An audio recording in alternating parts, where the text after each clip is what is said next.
Hello everyone, ఇంటి నుంచి బెంగళూరుకి మొన్నే వచ్చాను కదా.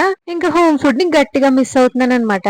అందుకే కుకింగ్ సెటప్ అంతా మొత్తం 2 డిషెస్ ప్రిపేర్ చేశాను. ఒక డిష్ అయితే వీడియోలో చూపిస్తాను, ఇంకో డిష్ చూడాలంటే మన ఛానల్ ని సబ్స్క్రైబ్ చేసేసుకోండి, ఎందుకంటే నెక్స్ట్ షార్ట్స్ లో అప్లోడ్ చేసేస్తా. బంగాళదుంప అంటే ఎప్పుడు ఆ గ్రేవీ ఫ్రై అయినా రండి సరదాగా వెరైటీగా వండుకుందాం.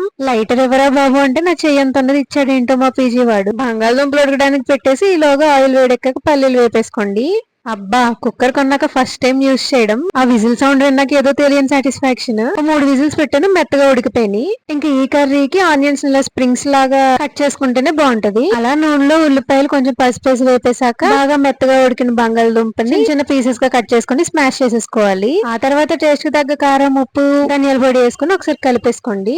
పల్లీలు ఆప్షన్ అయినా వేస్తే మాత్రం టేస్ట్ అదిరిపోద్ది. ఇంకా అలా కొత్తిమీరతో గార్నిష్ చేసేసుకుంటే చారు, పప్పు, సాంబార్ లోకి ఎరగదీసేస్తే ఉత్తిగా తిన్నా అదిరిపోద్ది. సరే మరి, బాయ్.